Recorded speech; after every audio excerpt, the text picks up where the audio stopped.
So this webinar today, during your lunchtime, thank you for taking time out to join us, is about the power of patterns for data architecture. Obviously, for architecture as a whole, and for any position of dealing with building our systems, we do think of leveraging patterns, and data architecture is no different. So we're going to walk through what we have going on in the industry in the way of patterns for data architecture, how we go about finding them and using them, and then using some examples to actually walk you through the opportunities you have to build up and strengthen your data architecture systems. My name is Christine Thompson, and you can contact me at the email address listed above. So that would be another way to reach out with any of your questions or comments. So I'll give you a moment just to write that down. Of course, if you miss it, if you just contact WebAge, they can put you in contact with me directly. And this webinar is brought to you by WebAge Solutions, providing comprehensive training for all levels of architecture. And we are building up the data architecture and data technologies courses. We have quite an extensive list of them, and we're ongoing to keep them update and add to them as it relates to the needs of organizations. So I would definitely encourage you to check out the courses that we have there. One of the things that you can expect coming very, very soon is the series of training directly for data architecture itself. There's training that would be good for all architects to understand what is data architecture, where does it begin, where does it end, what's involved in it, and then advanced data architecture training to look at the specialized technologies and opportunities we're seeing in this specialized domain. So keep your eyes open for that. Now, getting into our topic, are there any immediate needs? Everybody's good. So again, if you have any questions, use the question dialog box. I'll try to keep an eye open on that. But there will be time at the end of the session for you to actually, I'll open up the floor for any questions, and I'll remain online if anybody wants a bit of a conversation. So let me just shift the screen to full screen mode, so you should be able to see this. Oh.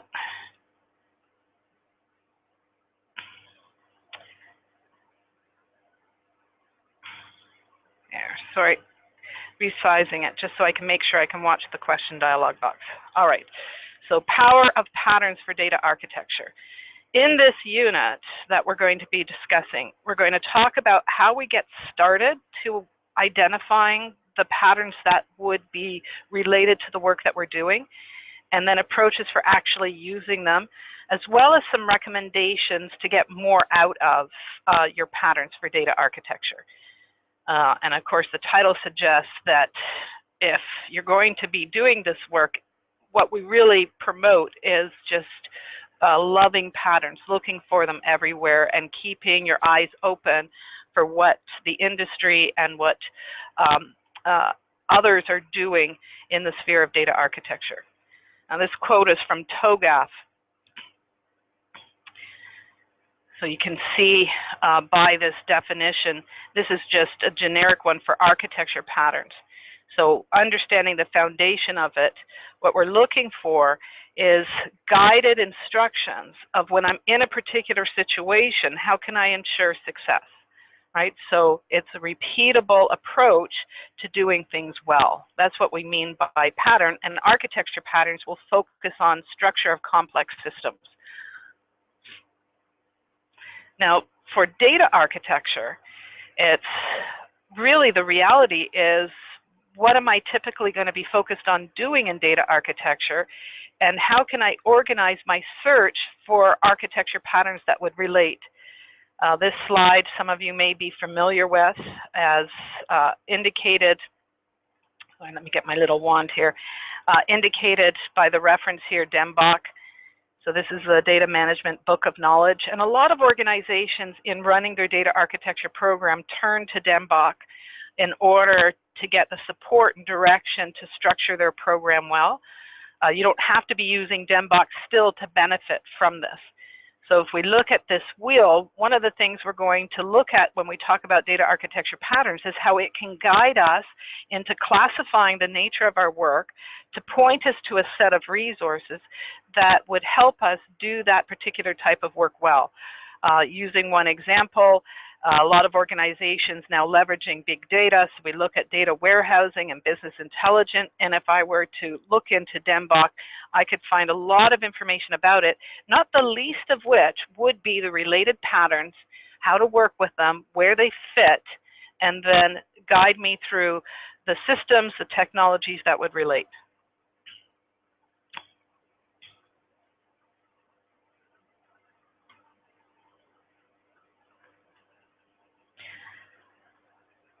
So I'm trying to get my wand back. Let's go here. I'm having some technical difficulties, so bear with me, please.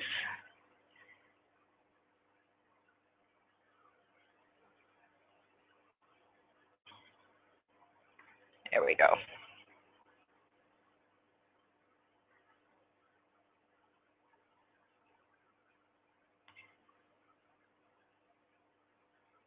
Okay.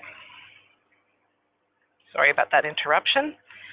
Now, motivations for working with patterns is being in a situation where this is somewhat new to you, potentially, or you're facing a number of challenges, even potentially problems, and you want to basically leverage how others successfully dealt with this situation.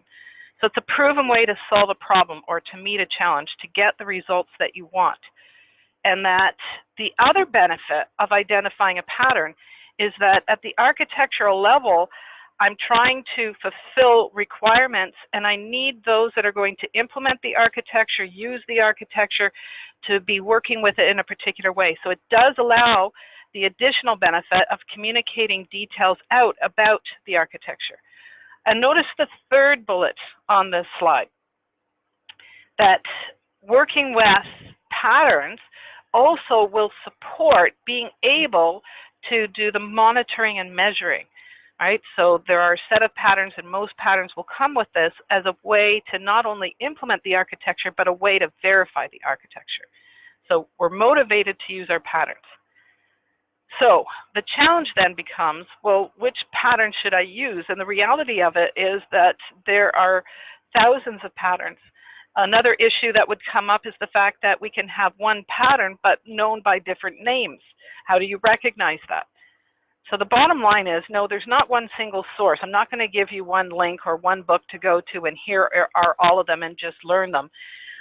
Rather, we're going to have to come up with a strategy to actually articulate our challenge such that we can map it to the key sets of patterns that would help us. The other issue that we see with patterns and trying to identify the correct one is that they're going to be described and documented in a way that's fairly generic. There's a level of abstraction that goes on. And that level of abstraction is to foster the reuse, but then we actually have to translate it down into the practical level of the application into our systems. So this is just the reality of working with patterns. And of course, when we come into our data systems, this is no different. Now, when we look at patterns, let's just sort of take this checklist as a way of appreciating and the kind of information that we're going to get when we look at documented patterns. So obviously, one set there applied to recurring problems. Well, what is the problem? What is the challenge? Would be one of the first questions you'd ask yourself in your search for patterns. And that, notice they're organized around a context. That's going to be critical for you to recognize the context you're in. Think about the few slides previous where I showed you that DEMBOK wheel. Part of the context would be described by the type of activity that you're doing. And then the interfaces and how it relates to other things. Now, the third bullet there, this actually gives you another tip. So we'll talk about patterns as actually being identified to help us deliver on certain quality of service attributes. Now think of it, when we look at architecture requirements, one of the things we want to do is to classify those requirements. Oh, that requirement is about security. That requirement is about performance. That requirement is about availability. Those are quality of service attributes. Think of all the ilities. In other words, that don't end in ility, but go into that bucket.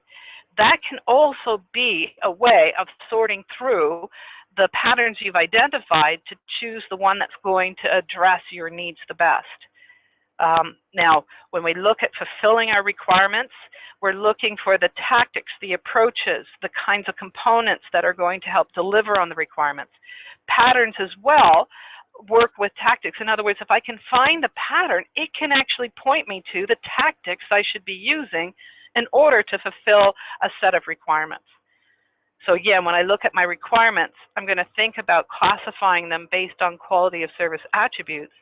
I'm going to be trying to identify the context and the type of problem I have in order to narrow my search on related patterns. And by identifying the pattern, I'm going to be able to then have a strategy for fulfilling the requirements, the tactics that I need, and have the added benefit of being able to communicate the architecture more effectively with others, as well as being able to have ways to measure and verify the architecture. Now, moving down to the bottom half of this list, promoted through architecture styles. So when we look at doing work, arguably back to the Dembach wheel, on the Dembach wheel, actually let me just toggle back to it briefly so we can orient to this. When I look at this Dembach wheel, we can talk about things like metadata management as a style, master data management as an architecture style, data warehousing as an architecture style. So a lot of what we see in this resource called Dembach is an organization of the kinds of architecture styles that come into play as a foundation to any data architecture program.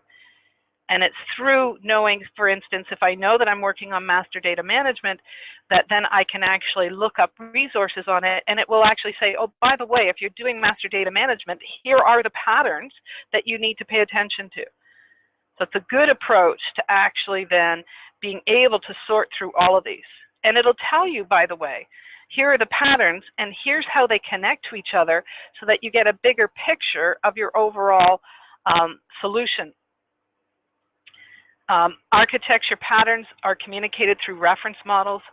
So when you're modeling out your architecture, you want to identify the areas in the architecture that are vulnerable or that you're concerned about or that are posing the challenge, right? So now you have the context, you have the problem statement, and then we can actually, moving the model pieces around, leveraging patterns to then, one, verify and communicate out. And that obviously, once you have the architecture plan with patterns correctly positioned within your model, we then can have the support of governance to make sure their fulfillment and their ongoing benefit to the system. All right, so concluding this introductory piece of our discussion on patterns, we have patterns grouped by data domains. Now, I'm interested, let's take a look at the group. Raise your hand if you recognize these different data domains as activities going on in your organization, looking at data integration. And actually, let's just do this one by one. So raise your hand if you're seeing data integration as a challenge in your organization. This will typically come up when we're doing things like cloud, or think about your mobile solutions. Do you have any of that going on? Raise your hand if you do. So I can see a couple of you.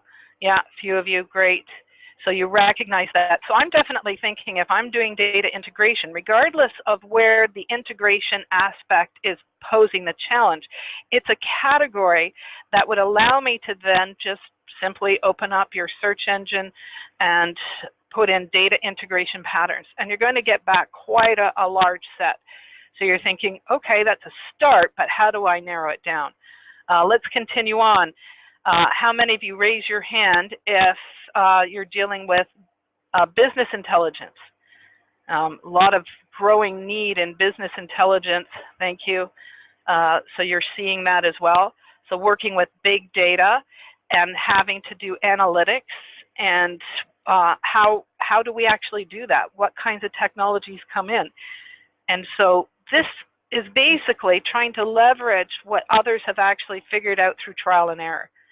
Now, I would think the majority of you, if not all of you, are definitely have to some degree master data management happening in your organization. Raise your hand if you've got master data management going on. I'm just seeing a couple of you there. Okay, so and then the other ones there, these are activities. So looking at data modeling, this would be an activity that would actually be supporting things like data integration, business intelligence, master data management, and other data systems. But data modeling itself as an activity actually has its own set of patterns. So the question to you then is, how many of you are actually familiar with patterns that would actually come out of any of these that we've got listed there? How many of you have actually are data architects that have used patterns and are just interested in learning more about it? So raise your hand if you're a data architect and you already know some of the patterns that would come into play. I'm giving you lots of exercise. Go ahead and raise your hand. So just a couple of you. So I would assume then by that response that you're either technical leads or your other types of architects really wanting to understand the sphere of data architecture. Raise your hand if that conclusion is correct. Just want to make sure that I understand where each of you are coming from. Yeah. And that's really very good. One of the things that we talk about with data architecture is that really in an organization it's all about the data. I can't do business, I can't do applications, I can't do infrastructure without really understanding the data and information that is at play. And based on the needs of the data, that points us to what has to happen in other systems. So that's another thing to keep in mind when we're looking at data architecture patterns, that this isn't just about the data in isolation. This is about the data as it's being used by the technologies of applications and infrastructure and what the business is doing with it. All right, so we had it grouped by domains. And then the data domains are actually going to help point us to the architecture pattern. So notice this second bullet. As an example, going back here to the domain, I look at data integration. If you were to actually start spelling out what data integration is and looking at the patterns, one example of a pattern group that we have for data integration is ETL, extract, transform, and load.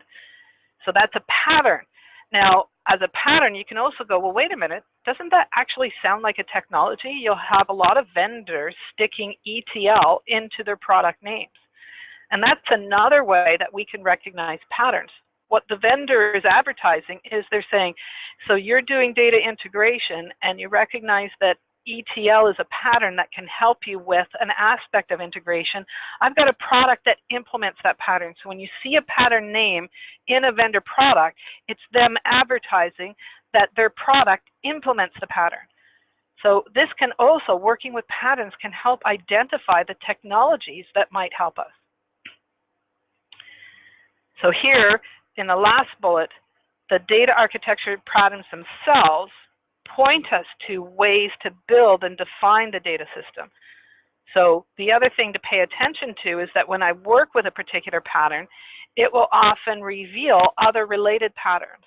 Or in fact, it could be that it's a label for related groups. So here, for instance, looking at the ETL example that we identified here above, we can see that ETL will have us doing things like data discovery. It will also have us talking about the batch pattern. So the idea that if this is a heavy job to extract, transform, and load, which typically it is, what's a pattern that can help us deal with the heavy load of it? We talk about doing things in batch. Now, it's an interesting thing, and I might be getting ahead of myself here, but the direction that we're seeing in data architecture is that while we still have batch going on, there is an increased need for being able to support real-time analytics with heavy lifting. So I'll walk through a little bit of an example later with that you can look forward to. All right, so I understand the context, right? That was what we're talking about in the previous slide, just really understanding what we're trying to do so that I can target my search. Our example was I'm working on data integration, so now I'll look up any integration patterns for data, and then when I look at the different pattern groups, I start to see the fine-tuning, the other related patterns. Now, really, when I search on using that example, data integration patterns, when I look at and I get back that list, the next thing is to really understand how to choose. And the best way to choose is to think about answering the question where. So understand the problem to be solved. So that brings me back to my requirements. Notice this sub-bullet here, articulate the current pain points. So you can think that when you look at the picture of the system that you're trying to build and you're looking at all the requirements that it has, what you really want to do is be targeted in your choice of patterns to focus on the areas that you see as pain points or where you anticipate issues, like the risky areas. In other words, I don't need to have every single requirement listed out and that I've identified for that requirement, it's this pattern. No, that's not how it works, right? We want to be able to sort of group things together and have the main part of our architecture work, particularly with patterns, work at a higher level. So focus on the areas of risk, focus on the areas where we see that there's some things that aren't quite working right, so the pain points that we're trying to fix. So where are the vulnerable places in the system? Now notice this next recommendation. So a lot of what I'm going to do, regardless of the domain that I'm in, and I'm looking for the patterns that are going to help me, my main area of focus will be on the touch points. Now, in data architecture, I would say the first model that you could work with that would help you identify the interfaces would in fact be using your data flow diagram. So how many of you are familiar with data flow diagrams? Raise your hand if you're familiar with that. Okay, so a few of you, right? So with data flow diagrams, it's really about what we'll have is a data modeler working with the business to ask the question, what information is related to the problem that you're facing or the challenge, right? So the particular domain area that we're in. And what we're trying to explore then is as we hear about the information, where does the data come from? And where is it going? And what's happening to it in a particular area? When you're finished with it, what's the output? Where is it going next? So trying to basically see data coming in and being worked on through different systems until finally we get to a resting place for it. So the data flow is trying to identify how it moves through the enterprise and different technologies through applications and systems. And when we look at that flow of the data as we're doing a particular, maybe you could think of as an easy way to dive into this, think of a business process. An example of a business process might be an expense claim. So we have an expense claim business process. So we then talk about the employee is going to submit their claim. So claim would be the data and what are the attributes about it. And when we submit it, what kind of work is happening with it? Once it's been accepted, where does it go next? Right? So then you can think of it goes through an approval, and once it's been approved, then we have to add it into the pay system so that reimbursement can take place.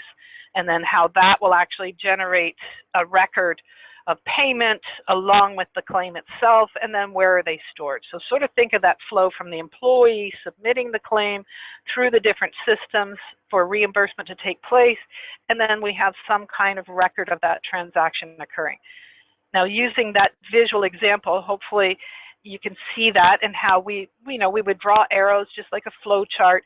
I'm then going to start looking at the interfaces and where are the vulnerabilities. So remember, that was one of the things that we were looking at before. So vulnerabilities, focus on the interface. So how does it go from the submitter, the employee seeking reimbursement? How does it get into the system? What is that interface like? How is it being transmitted? What am I concerned about there? And then the same thing of when it goes into the system that receives a claim and then it has to go into approval. These are, notice, these are different systems or different part of the larger system. They have a relationship. These are two different things. So I'm going to focus on the interfaces, the exchange between one system and another, or one subsystem and another, or one component and another component. When I look at those exchanges, I'm going to be very interested in knowing what are the challenges that I'm facing with this, and that in itself can actually reveal, one, the risks and the challenges, and point me to the right set of patterns for it. So the greatest need for patterns resides with the interfaces. And for us in data architecture, a beginning to identifying those interfaces would be through the use of a data flow diagram.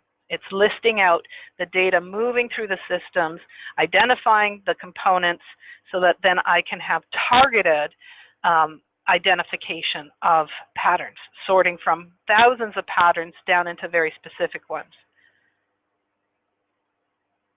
So this moves us to the next thing that I want to do to help me identify the best patterns. And that has me working with classifications. I mean, this is really just the art of doing architecture, right? So architecture has the word art in it. And when I look at working with being able to classify, one of the best places to start, arguably, are those architecture styles. If I know that I'm working on master data management, if I know that I'm working on data warehousing, canonical data, these are architecture styles. These architecture styles, in addition to the other information that they give me, are going to be promoting patterns. They're saying, we've been doing this for a while and we figured certain things out, and when you work on these systems, this is what it's going to look like in a general sense. And to get, these are the areas that are vulnerable, and here's how we solved it. Arguably, an architecture style is a pattern group. It's not limited to that. Obviously, with an architecture style, I'll get other resources. This would be supporting the governance of it, basically a roadmap of how to actually go from nothing to building up that particular architecture. Could give me things like standards and policies around it, all of that kind of good set of resources. But what I'm looking at when I'm building the system, when we've already made the commitment to do something like metadata management, what I want to know is, where are the challenge areas? Make sure that I've identified all the good pain points in the vulnerable areas of the system, and then can you tell me what patterns you use to solve this? So styles actually promote patterns, and they'll also provide you examples. They'll actually say, by the way, this is a picture of what it would look like when you've got it built up, and it should actually label out what patterns are applied where with some additional information. So again, probably the quickest one-stop shop when you're looking for data architecture patterns is to first understand the related data architecture style you're working with. Now, not everything that you're going to do in your architecting of your data systems is going to fall so neatly under an architecture style. But definitely when you know that you're working on a particular domain and it has a corresponding style that's been advertised out there, again, leveraging a resource like Dembach helps. This will be one pass and getting, most, you can think of the 80-20 rule, that 80% of what you're doing in data architecture patterns could be actually identified just through doing this identification of what style applies here. So go to the Dembach wheel and then identify the particular style, and 80% of the work of knowing what your options are is going to be taken care of, along with pointing you to some good resources to help you understand the patterns and how that would be applying to your architecture.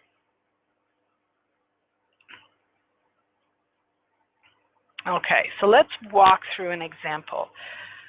I think a few of you had already mentioned, we took a little survey about actually using and doing master data management. So I'm going to use this as an example. If you're not familiar with it, consider this your introduction to it. Now, I was just working with a client, and they're building up their MDM system. Oh, this is another thing, that when you're going through working with the architecture style approach to data architecture patterns, one of the things is to understand the level of maturity that you're at, and there's going to be different patterns that are going to apply to different levels of maturity in the system. So it's not to be overwhelmed with sort of that golden big picture of the end-to-end, and only when I get there will these patterns relate. It's more about when you're just starting out, this is what the system will look like, this is where you begin, and these are the patterns that are going to help you get going. And then when you want to go up to the next level and you're building out the technology, there'll be other decision points, other complexities you're adding into the system, and another set of patterns that can help you. So keep that in mind as well. But here we're describing master data management. And you can read through that slide, but let me walk you through an example of the work that I was doing with this client. They do have master data management going on, but at this point in time, it's not, you know, sort of the golden image of master data management. They've been working with it a while. There's still more maturing that needs to go on. And the example that I'll use here is the reality that they've got, you know, very large organization, and they have a number of systems that actually work with an entity called customer.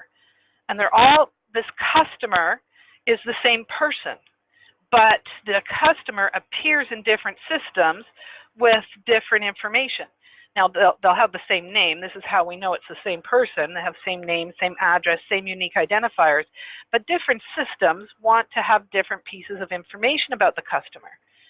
So when we look at doing master data management, it's really trying to create the authoritative source of an entity, so that if I ended up engaging the customer maybe over here in sales, and the customer then identified that they had a new address, so the sales copy of customer has the updated address, the question then becomes how, when, or if does that address actually get synchronized with the other systems like marketing, or working with some of the analytics that we're doing. So how do these other systems actually stay synchronized? Well, this is why we do MDM, master data management, is to recognize that while each system can have its own specialized pieces of information, the entity itself, we're going to identify what is the common piece across all of them, and using master data management, we can ensure that everything is kept synchronized together, and that we do have an authoritative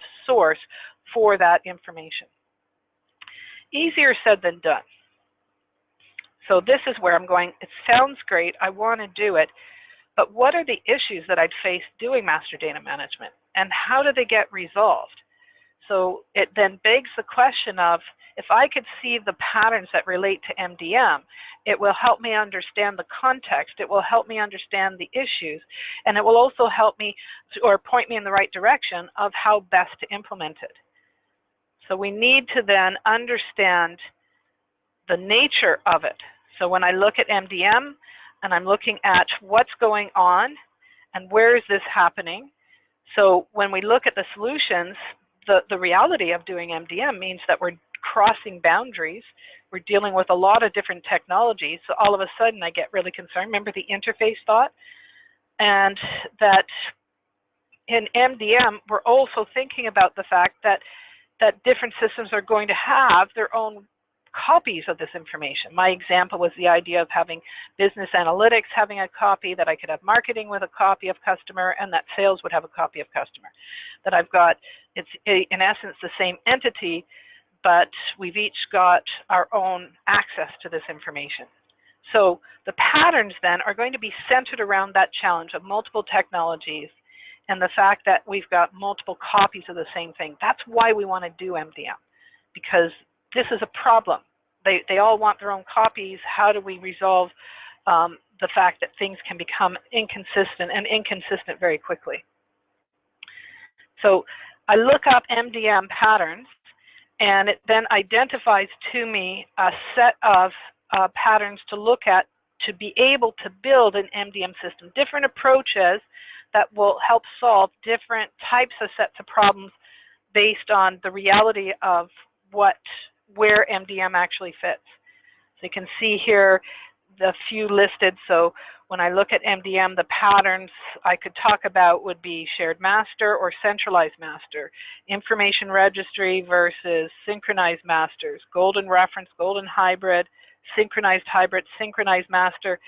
So what I would have to do as a data architect then, if we're planning to actually build an MDM system, is to basically take the architecture patterns that are fundamental to MDM and then examine, and again, if you're approaching this from the architecture stalls, it will walk you through, here are your options. And these are based on patterns. It's not selling technologies, even though there are going to be vendors out there that say, hey, if you want to do the synchronized hybrid, here, use my product, right? So this is, what you can end up seeing.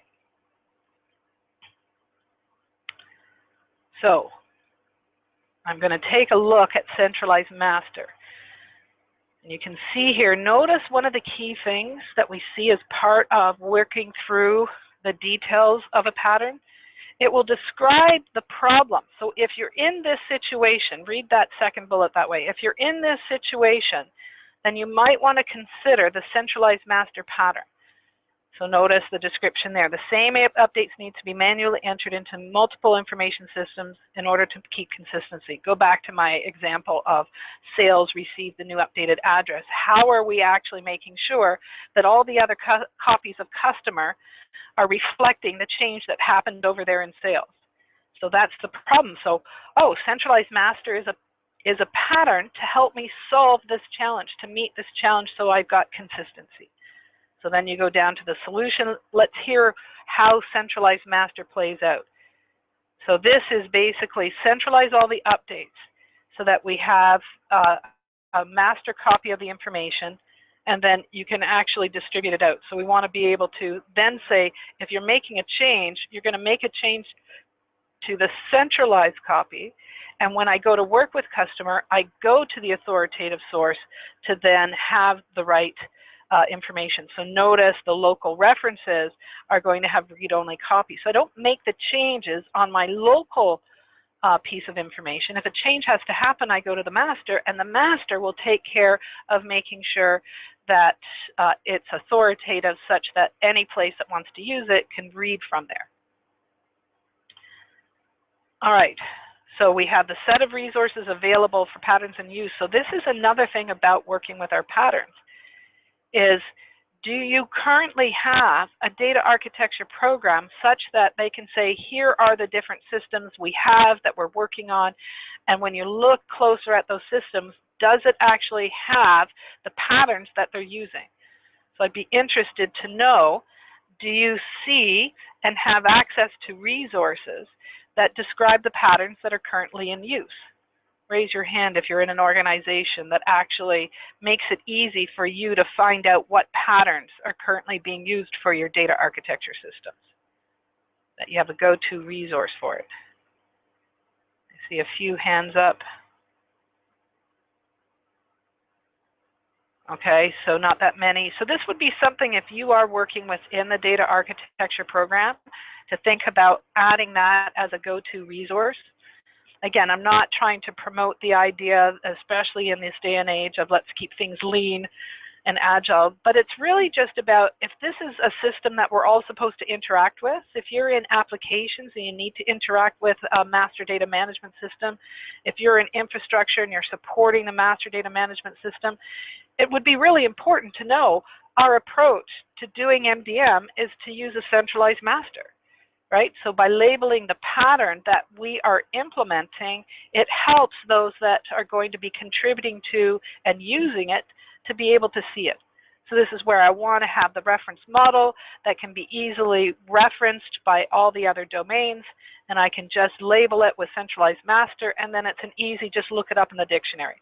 So having a set of resources, of patterns and their use in our organization, what decisions did we make, is a very key piece to being able to get more out of your data architecture systems.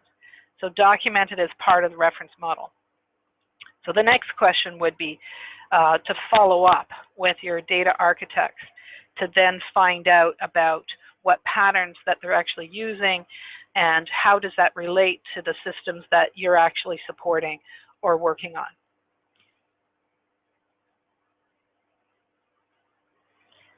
Now, we mentioned about architecture styles, right? And that is arguably one of the ways that we do categorization. But there can also be types of work that you're doing that could be leveraged by styles across the board. So more of the general things like data modeling is an activity that we do that contributes to and provides information for the different styles. So that's one way to actually categorize your patterns. So this is a sample list of categories that we see coming up over and over again when we're working with data architecture. Notice business intelligence and MDM were slices of that wheel from Dembach. But clearly, top of the list, I would say, would be data integration. We're looking at all the touch points and how it's moving through the system. Data stores, another critical piece. Like when we think of data architecture, probably one of the things that everybody would be familiar with would be things like a database. Database has specific connotations as a term, so I'm just using data store because it may not be that structured database system like an SQL database, but it could be a different way of storing things, like it could be a file system. We can also talk about having the not only SQL systems, having a big data system. So data is going to be stored in some fashion. So when I look at categorizing it, when I'm looking around challenges about the storage, then I can use that as a way of identifying the related patterns. Database scaling. So when we look at how it can be responsive to increased use, we talk about scaling. Scaling is the idea that I can support more and more requests simultaneously. So again, that's more not particular to any one given architecture style. It's just a reality that regardless of where I'm at, how does it scale up? If we have increased use of that type of system, how is it going to respond? So we can talk about just looking for patterns based on that kind of behavior: data store, data scaling, data integration. Another reality we face in data architecture, which can have a relationship with scaling, is replication or synchronization. Think of that situation with MDM. How do we actually synchronize the change? And replication, arguably, you could say that when I am doing scaling and I have failover happening, it's basically saying that I've got to have a copy of this to ensure that if this system fails, we've got a backup of it, right? So those are the kinds of things. And again, the situation of doing scaling or replication or synchronization comes into play with most architecture styles that data has. And the two below here, business intelligence and MDM, would all be interested in the integration, store, scaling, replication, so activities like that. So these are different ways, and this could be even just a starting list for you, that when I'm doing my data architecture looking for patterns, if you just took this list and searched on it, you would start to see the relationships between these different activities and the architecture styles, and you would get a go-to list of patterns that could help you solve, again, a good percentage of the challenges you're facing in building and managing your data architecture systems. So this is a takeaway list to get you going with categorizing the problems or challenges you're facing to build better data systems with a higher degree of integrity. Now, here I take the first one, data integration. We're all interested in that. It comes up over and over again, and it doesn't matter what kind of architecture work or technology work you're doing. This is relevant and of interest, so we picked that one as an example. So if you remember earlier when we looked at data integration, we talked about one of the patterns that comes into play is ETL. Other patterns that we can be looking at with data integration are in bold on this slide. So when you look at this list, aggregation, let's just do a little survey, get you exercising. Raise your hand if you're familiar with data integration using aggregation. If you're familiar with aggregation. Let me just see the list of hands, yeah. So we see this happening all the time. So remember that I have information coming in, and then I'm going to pull it add more to it. So I aggregate, I build the payload. A good example of this goes back to another situation that I was in. This was with a car company. And what they needed was to be able to retrieve all the information about a vehicle and its owner so that they could do different work on the vehicle and correspond to any, any particular problems with the vehicle, if there were any recalls on any parts, things like that. So they wanted to make sure that any automotive shop, any dealership that was working on the car could actually have access to all the important information. The system itself had them filling in a form, lots of fields in the form, and it was very error prone. And so we were trying to simplify how to actually make the request for all the information, and instead of having them fill in this lengthy form with everything that they knew to get back whatever they were missing, is they simplified it to say, just give us the VIN. So they provided the vehicle information number, or identification number, the VIN, and they put it in the system, and then they used aggregation. Using that VIN, they could then do a sequence of queries against the different stores of information to then give all the details about that vehicle, which included the owner of that vehicle and basically any like the work history on it and any other information. So that was leveraging the aggregation to solve one of the challenges with integration. We look at correlation. So how many of you are familiar with correlation? Show me your hands if you're familiar with that pattern for data integration. Just seeing just a few hands, not so many. Okay. So correlation is, as you can see here, the definition, intersection of two data sets. Now think of it, how you correlate things. Let's go back to the example of submitting an expense claim. What I want is that claim to be correlated to the payment.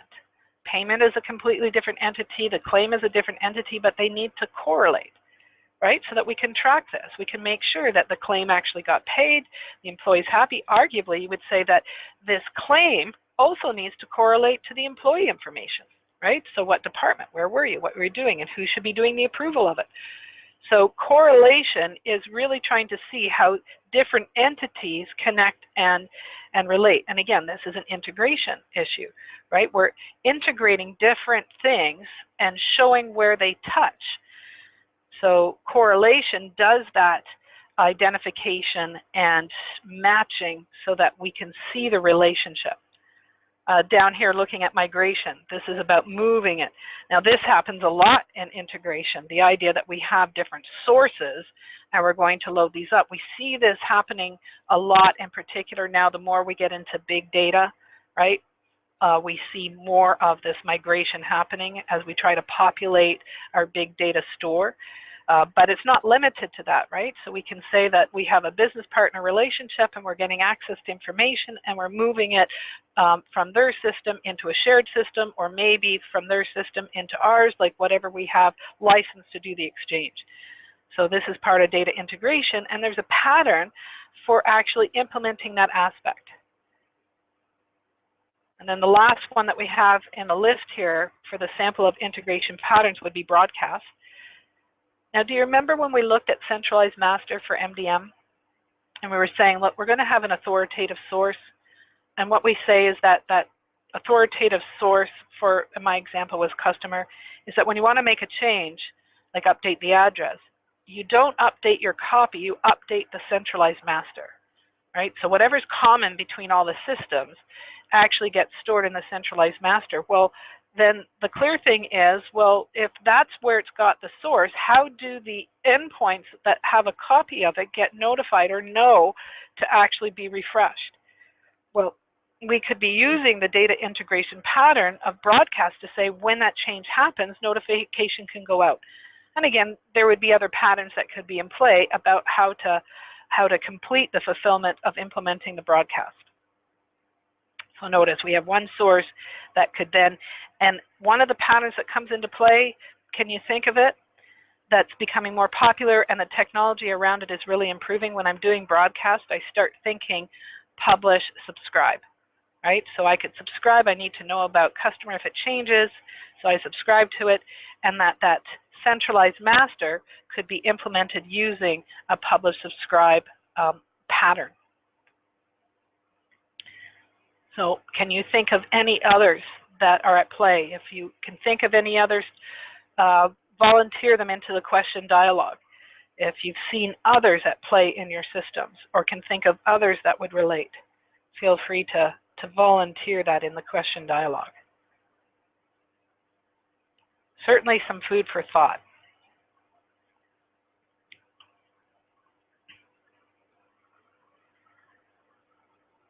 Now, another thing that we're going to discover is that when I build a system, it's not a matter, and actually the previous example of broadcast coupled with publish subscribe is a good example of the fact that patterns relate and complement each other.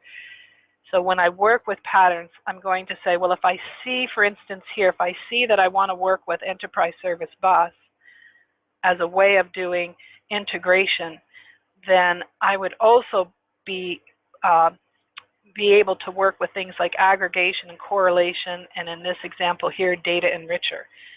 And that I would also be then looking at the idea of having a backbone component, so how all of these kind of come together. So that's another thing to be looking at. Just noticing a comment in here. So the question here, is there something with Hadoop, Hadoop being a way of doing big data, that is a data integration pattern? Absolutely. There's different aspects. So one of the things, let's just take a look. One of the ways that we're leveraging a system like Hadoop would be to be doing data analytics. So then when I look at data analytics, one of the things that I'd be thinking of for integration would be, how do I load all of that stuff up? So then I'd be start looking at the migrate pattern groups.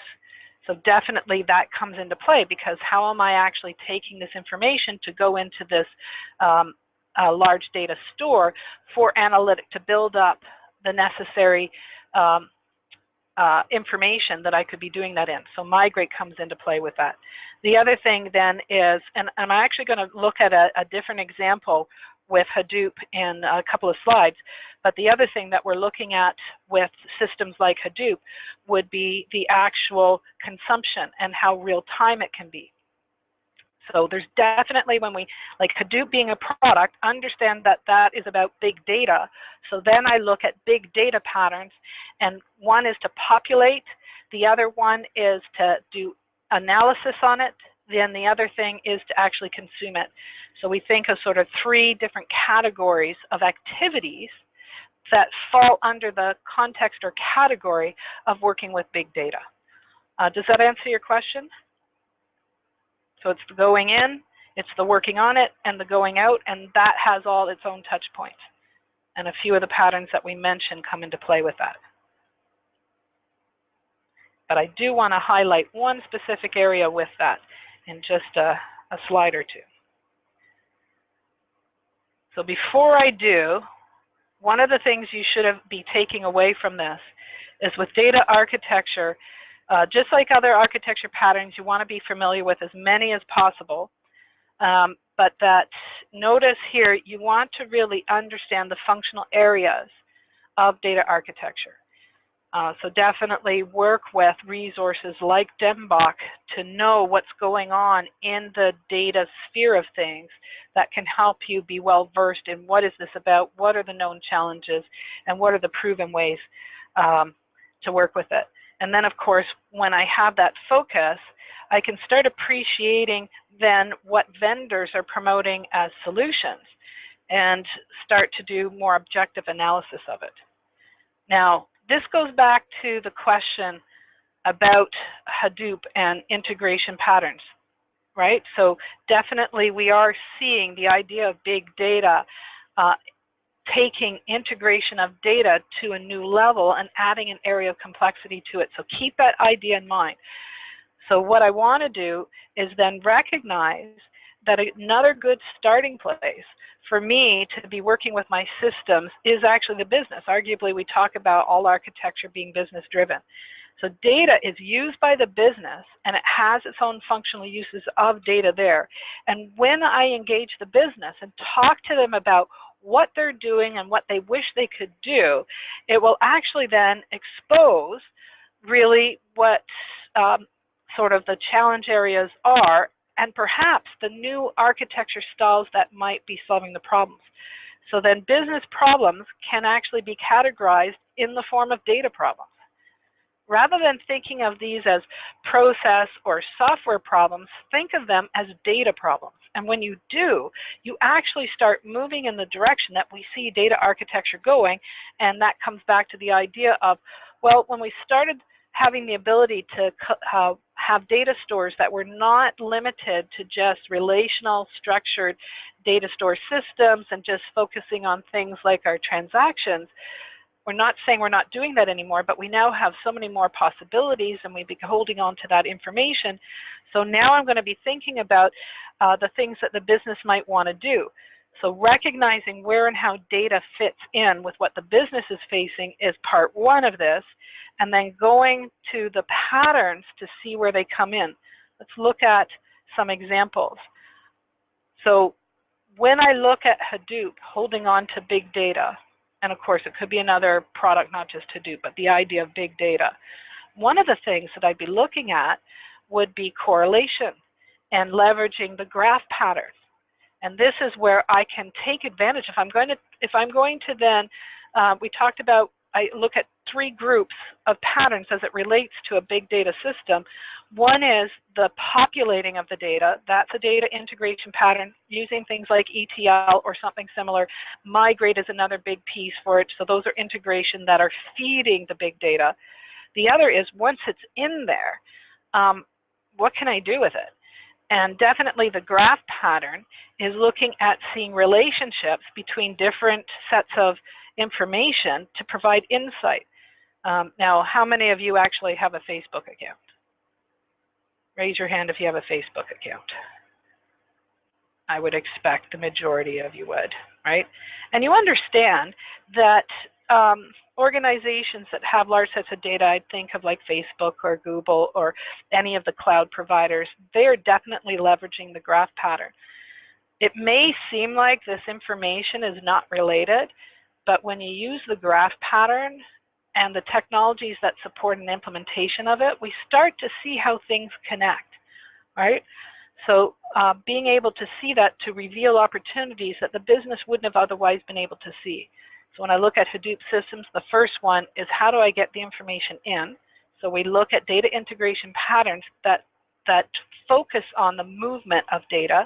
So that would be migrate, that would be ETL, things like that.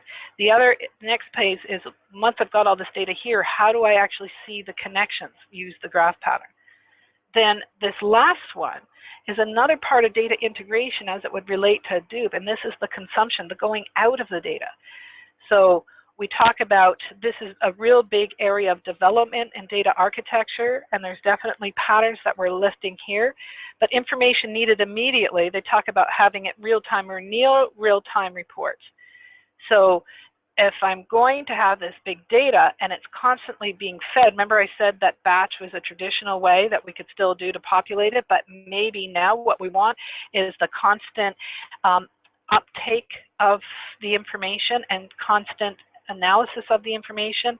The near real time, as far as the information being consumed right away, being kept up to date, would be that a lot of systems are accepting maybe delays of up to a minute. But notice it's not like 10 minutes. It's not, I'm not going to wait until tomorrow to find out how we did today or what was going on in that moment. So we talk about as close to real time as we can, which has us looking at another pattern. And this is a data integration pattern for systems like Hadoop, when what we want to do is leverage all of this information such that it's meaningful to the business in the moment, where they know right now this is what's going on in their business and they can react to it and make clean decisions. So fast data is another pattern that you'd be interested in. So if you're working with those big data, you're trying to do real-time reports, look at the fast data pattern. You can just look that up and it'll give you some really interesting ideas of directions to go. one of the ways that this could be implemented, you have your Hadoop system, and operating on it then would be the analytics, but we also then have the historical, where we can do sort of more of that trending analysis and things like that. So we have two different kinds of activities that can operate on the same data store system itself, and that this can then hook into interfaces to support the consumption of it. So we have targeted output of information that is then being consumed by the business. So when we do look at Hadoop and integration, it actually invites new patterns that become quite meaningful to the business. Any other comments or questions? So I hope that this gives you some ideas of things to look at and the way you might approach trying to see new opportunities in data architecture, and how patterns are critical to being able to explore it, so you're not just looking at it from one vendor's perspective, but looking at it with the broader view to get more out of your data systems. So architecture does save the day, and we're seeing data architecture as being fundamental to the success of businesses. It will reveal what applications are needed, what has to happen on the infrastructure, and being able to move a business to a higher level. We're seeing a lot of the new opportunities actually centered around data. So one of the slogans you might take away would be that it's all about the data, and that definitely looking at the business problems, going back to that previous slide, working with large sets of data is a definite area of focus, and I would encourage you to explore in more detail the graph pattern and fast data pattern to be able to understand what the business can do, and then what we would expect not only of our data systems but applications and infrastructure as well. So we have an approach for how we can see and find related data patterns. We also understand how these can help to translate into our vendor choices, our implementations, and value back to the business. And that a key thing, if there's anything you're taking away, it's data patterns not only support good architecture, they're meant to actually improve the business. It's actually step one that should happen. Go to the business, see what's going on with the data to see the new opportunities. And one of the new big areas of opportunities is around the analytics with the large data, and there's some exciting things that are going on there to be able to leverage it in a more meaningful way. So if there are any questions, I'll remain online, so feel free to stay. And just a reminder that you can contact WebAge, get a copy of this slide deck.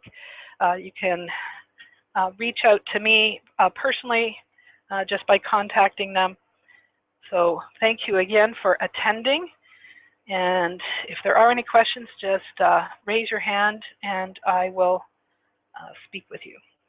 But otherwise, have a great afternoon and hope to see you again on one of these webinars.